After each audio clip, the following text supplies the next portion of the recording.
Welcome. इस video में हम लोग ट्रांजिटिव और इनट्रांजिटिव वर्ब डिस्कस करेंगे।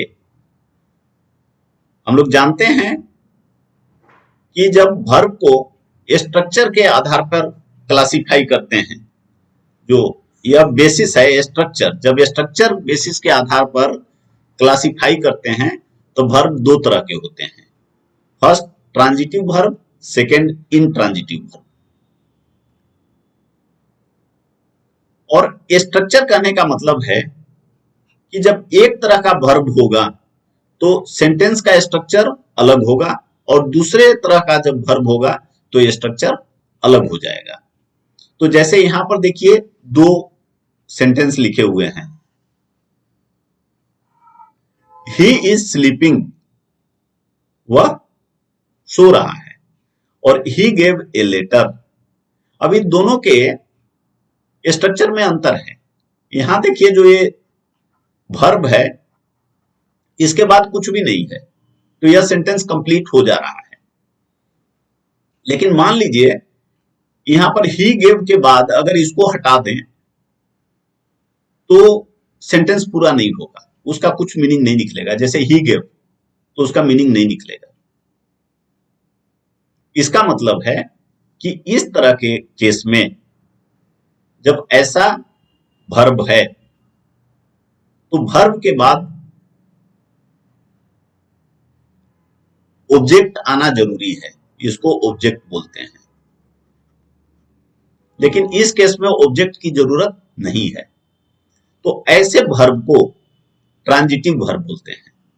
ट्रांजिटिव वर्ब हिंदी में इसका मीनिंग होता है सकर्मक क्रिया।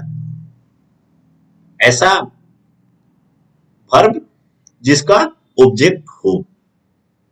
जैसे ही गेव ए लेटर, अगर आपने लेटर ही गेव दिया, गिव, तो अगर दिया तो क्या दिया, जब तक वो नहीं होगा तब तक पता नहीं चलेगा, उसका मीनिंग पूरा नहीं होगा।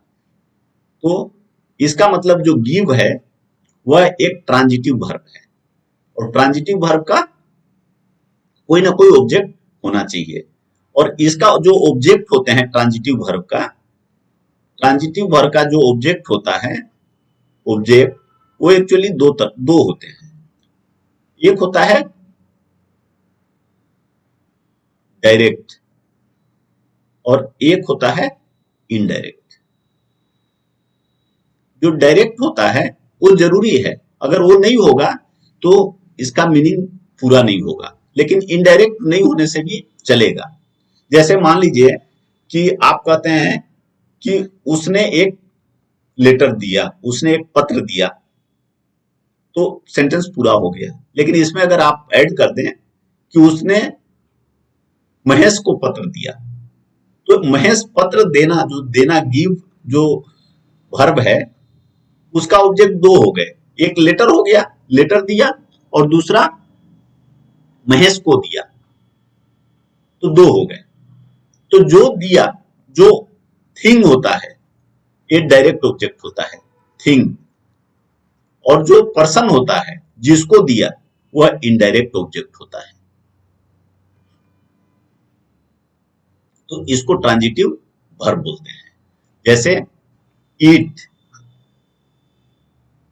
खाया तो कुछ खाएगा, गिव, दिया तो कुछ देगा, लाइक तो कुछ लाइक कर रहा है, ब्रेक, तोड़ा तो कुछ तोड़ा। तो ये सब जो वर्ब हैं, ऐसे जो वर्ब हैं, ये ट्रांजिटिव वर्ब हैं। तो इनका जो स्ट्रक्चर होगा सेंटेंस का इस तरह से होगा। वर्ब के बाद कुछ ना कुछ ऑब्जेक्ट इनको चाहिए। लेकिन इन ट्रांजिटिव वर्ब, ये सब वर्ब, जैसे यहां एक एग्जांपल हमने दिया, ही इज स्लीपिंग, वो अगर वह सो रहा है तो उसका असर उस पर पड़ रहा है। क्या सो रहा है कोई नहीं पूछेगा, और कौन किसको सो रहा है वो भी कोई नहीं पूछेगा। और इन ट्रांजिटिव वर्ब में इसी तरह दूसरे भी वर्ब हैं, जैसे स्लीप के साथ क्राई, वो रोया, चिल्लाया, गेट अप, उठना, वो उठा, सुबह उठा, सोकर तो उठा। तो इस तरह के जो वर्ब होते हैं इनको इंट्रांजिटिव बोलते हैं। इसका जो असर होता है वो सब्जेक्ट तक लिमिटेड होता है। Thanks, good luck.